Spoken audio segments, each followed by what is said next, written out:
There are 4 classes of Tantra. Charya, Kriya Yoga, and Maha Anuttara Yoga. The 3 lower classes of Tantra specifically deals with transformation of something, an immediate obstacle. This is what Khyentse Rinpoche says in Chaju or Kriya Tantra. All right, in the lower tantras, what Khyentse Rinpoche mentioned is to take care of immediate problems and difficulties. And when immediate problems and difficulties are taken care of, then we're able to practice the higher tantras, which actually bring us to enlightenment.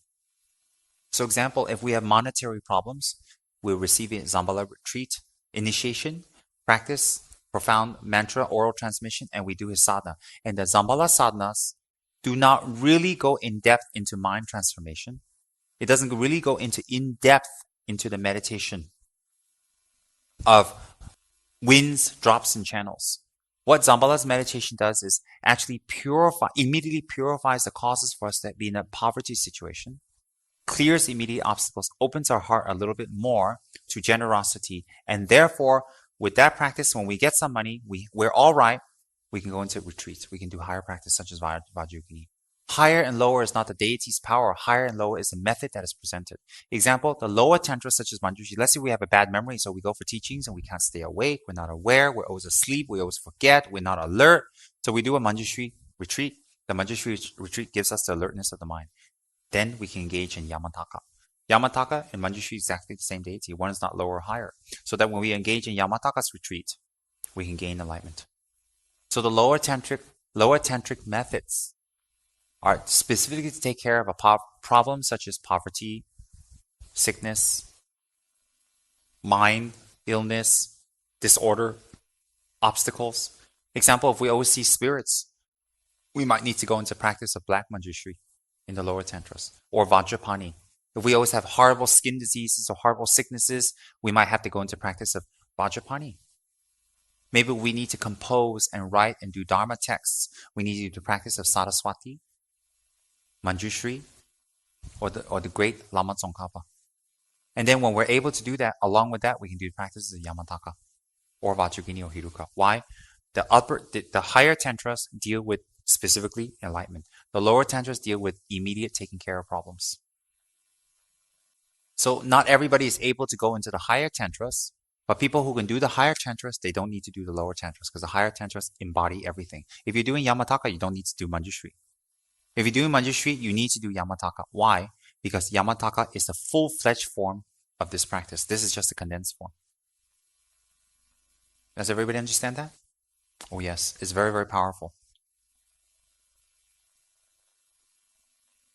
Same as an effect as in purifying outer obstacles. Yes, and preparing you for Yamataka's practice. Yes, but not for full enlightenment in one lifetime. So when you do Lama Tsongkhapa's practice, what happens is you create the causes that in case you don't become enlightened, you can take rebirth in Ganden heaven. Tushita. 1. 2. When you do the practice of Lama Tsongkhapa, you purify the 3 hatred, ignorance, and outer obstacles. Okay? When you do Lama Tsongkhapa's practice, it is the same as doing Yamataka, meaning Yamataka's mantra when you recite, spirits can come near. So when you do Miktsama, if you don't have Yamataka, it has the same effect.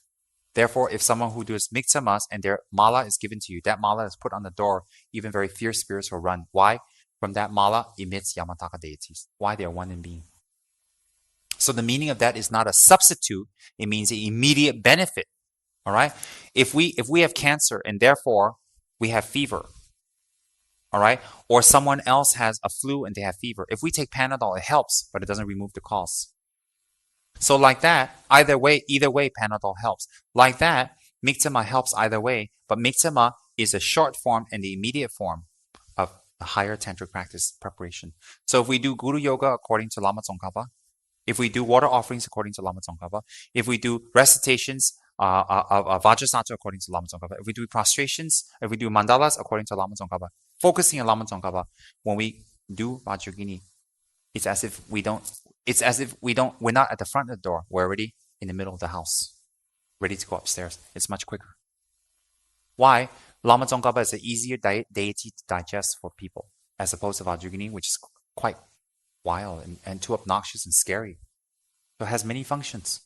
So it's equivalent to reciting Yamatoxa mantra in a sense of protection from outer interferences, yes, and controlling weather and spirits and black magic, yes, but not equivalent in terms of meditation for transforming the mind. Does everybody understand that? You understand?